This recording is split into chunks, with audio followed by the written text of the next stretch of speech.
Sebelum menonton tayangan ini, jangan lupa untuk subscribe, likes, dan komen, terus share. Jangan lupa aktifkan tombol lonceng untuk notifikasi video-video kami terbaru. Sama-sama.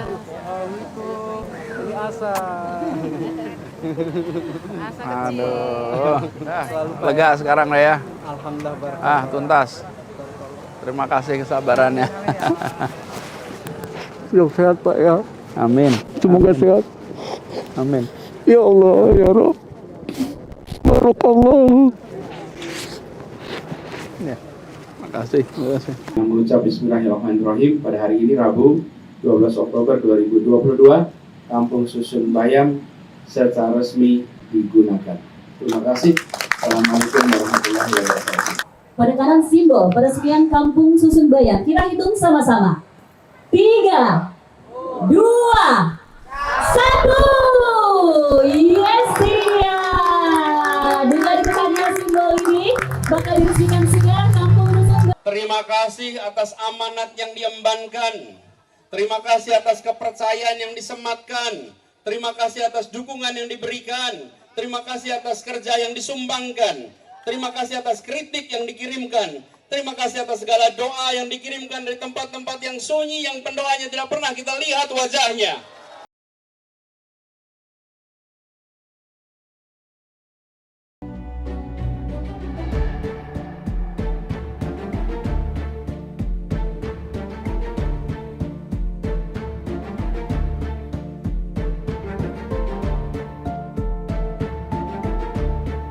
Iya, Jack, ya. Alasannya kenapa, Pak? Warga belum boleh menempati, Pak. Ya, karena itu katanya agaknya kan terlalu kita kan semampunya kita gitu kan.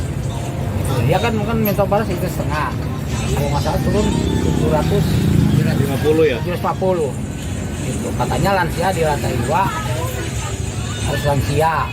Maka lansia yang paling terbesar. Bismillahirrahmanirrahim. Assalamualaikum warahmatullahi wabarakatuh.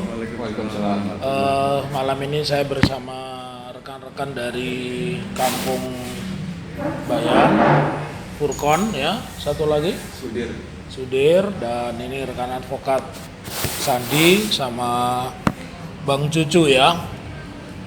Jadi saya ingin sampaikan, saya dari awal mendampingi rekan-rekan ini bersama Bunda Nino Warisman dan beberapa kali pertemuan dengan Pak Anies. Target beliau itu yang paling besar adalah menyelesaikan pembangunan rumah susun Kampung Bayan, kemudian Formula E dan semua sudah beliau selesaikan. Nah, yang menjadi persoalan sekarang tinggal rumah susun Kampung Bayan.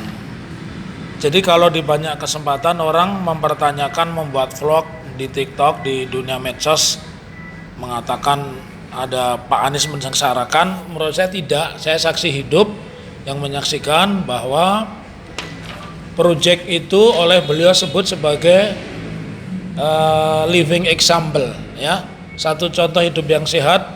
Yang saya masih ingat karena saya diundang makan di ruang rapat dan kita rapat, kepala dinas, asisten pemerintahan itu juga Jack Pro, 3 direkturnya semua ada di situ, disampaikan Kampung Bayan ini harus sudah selesai dalam waktu 6 bulan ya, 3 tower itu, dan nanti kepada warga kenapa disebut living example ya, karena satu-satunya apartemen atau rumah susun di mana di situ disediakan ruang hijau berupa sawah, dan beliau sampaikan sawahnya itu tidak memakai pematang biar dikelola bareng, produksinya lebih banyak. Terus sawahnya ada 2 di bawah sama di atas, dan sampai penghujung beliau di masa jabatannya Oktober itu sudah selesai ya. Saya mengatakan sudah selesai itu apa? Ditandai bahwa warga itu sudah memiliki surat izin penempatan, bahkan sudah diundi nomor masing-masing, nomor kamar masing-masing. Yang menjadi soal itu tidak diserahkan. Jackpro juga sudah selesai. Dan kalau kita bicara ini dalam kerangka good governance ya, good governance dan clean government, sebenarnya tidak ada beda antara pemerintahan dulu dan sekarang, karena pemerintahan sekarang ini pemerintahan yang hanya menjalankan apa yang dilakukan oleh Pak Anies. Jadi pemerintahan sekarang, terutama gubernur PJ, pejabat gubernur ini kan hanya tunjukkan. Nah, kalau bicara hasil pemilihan mestinya mendasarkan pada apa yang disampaikan Pak Anies, dan Pak Anies sudah memenuhi janjinya. Jakpro pun sudah menyelesaikan, kemudian sudah diserahkan, dan mestinya ini tugas dari Pemprov, ya, Pemprov untuk segera memberikan kunci, jangan menjadikan mereka dalam tanda petik, maaf ya, jadi gelandangan di tengah kota. Saya bilang jadi gelandangan, dan ketika ada tamu atau kunjungan termasuk dari tim kuasa hukum ke sana selalu dipersoalkan, yang terakhir kan sampai bersih tegang itu, ya.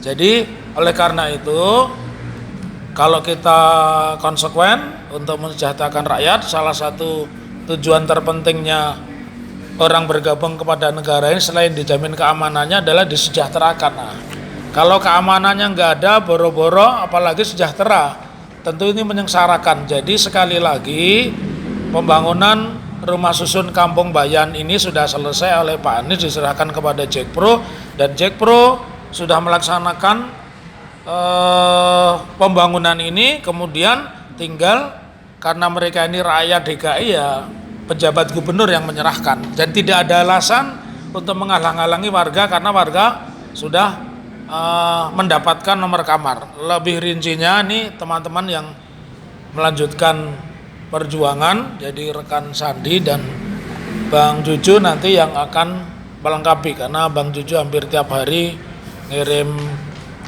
berita di media sosial, ya. Itu. Silakan.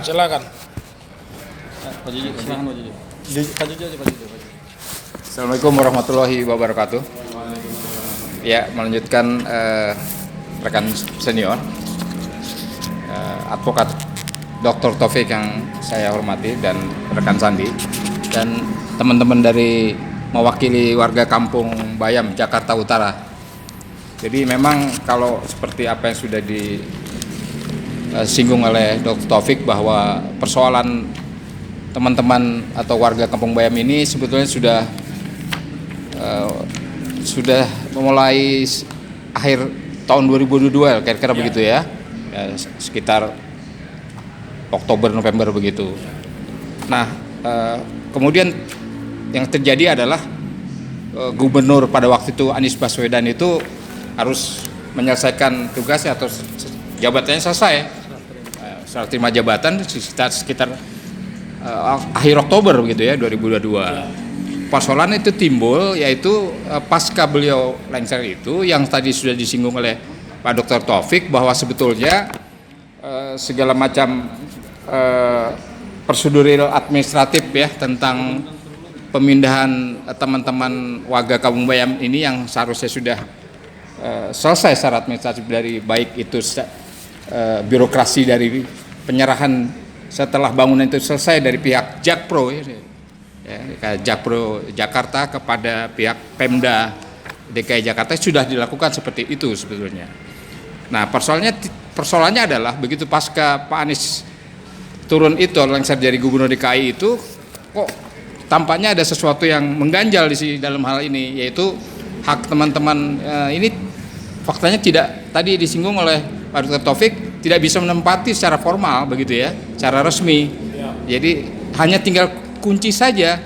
Jadi segala sesuatunya secara formal, secara birokrasi sudah diselesaikan semua. Jadi hanya kunci saja. Termasuk nomor urut kamar masing-masing juga sudah diberikan. Jadi mereka yang warga yang disebut atau istilahnya terdampak karena ada pengurusan itu, ada sekitar hampir 100 warga begitu ya kira-kira ya. 100 kepala keluarga. Mungkin satu kepala keluarga bisa 3 atau 4 warga kira-kira begitu. Nah, persoalannya sampai saat ini dari kira-kira Oktober kemarin sampai dengan akhir bulan Mei ya, berarti sekarang sudah masuk ke awal Juni, itu mereka sudah sengsara betul ya.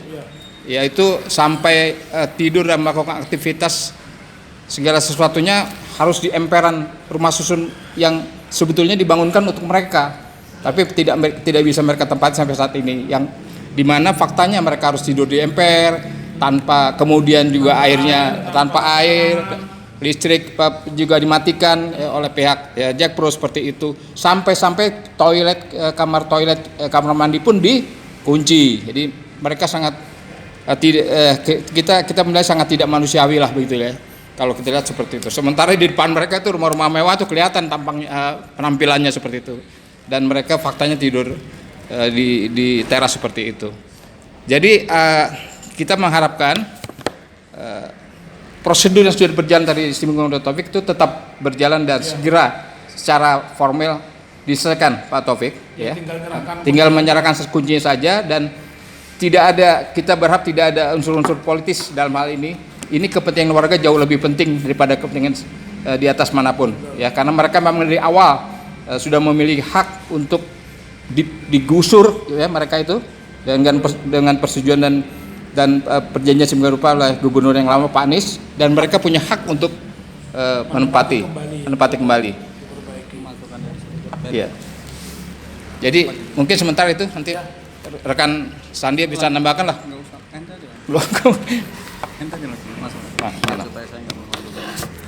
Pergub mana? Oh ya. Pada dasarnya beliau sudah oke untuk melakukan. Ya.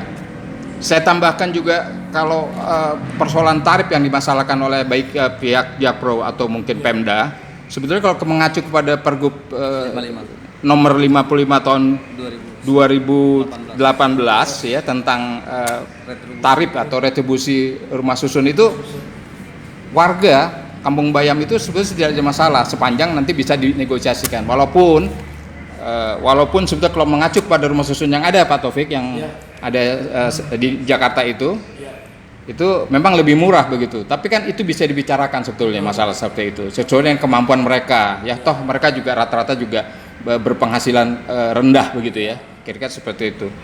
Jadi kami harap tidak terlalu lama lagi mereka terlunta-lunta seperti itu yang tidak manusiawi ya, bisa segera diselesaikan oleh Pemprov DKI dalam hal ini. Begitu harapan kami. Terima kasih.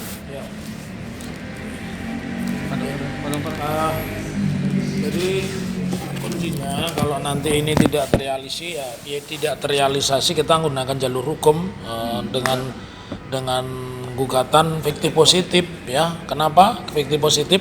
Artinya sudah melayangkan surat 2 kali dan tidak ada respon, berarti itu mengiyakan begitu pemahaman fiktif positif ya.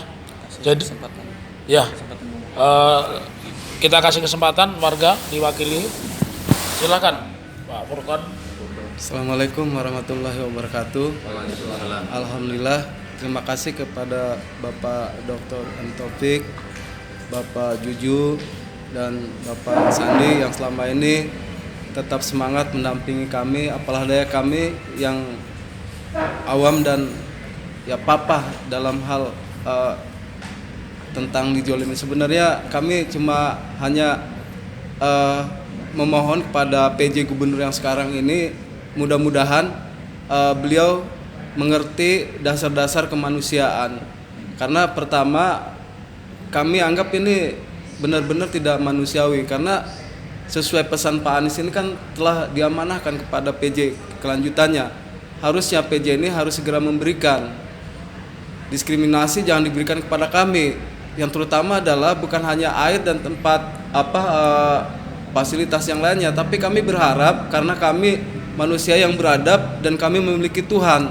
Mohon Jakpro juga segera membuka pintu musola ini, karena kami di sana itu tidak ada tempat tinggal lagi, ada di pelataran, dan kami juga manusia yang memiliki Tuhan dan kebutuhan kami harus beribadah. Jangan diskriminasi kami gitu. Kami juga pengen beribadah gitu. Jadi mohon, sebenarnya Pak Anies ini selesai jadi menepati janji dan sayang kepada kami. Ini Pak Anies ini orang baik kepada masyarakat dan rakyatnya. Jadi janganlah di media juga, yang media lain itu Pak Anies meninggalkan kami. Tidak, kami dididik. Contohnya kami juga warga binaan. Keterampilan bertani yang produktif ya. Produktif, dan kami sudah bina, ada sertifikatnya. Iya, ada sertifikatnya kok gitu. Janganlah orang baik dibuat jelek lah gitu.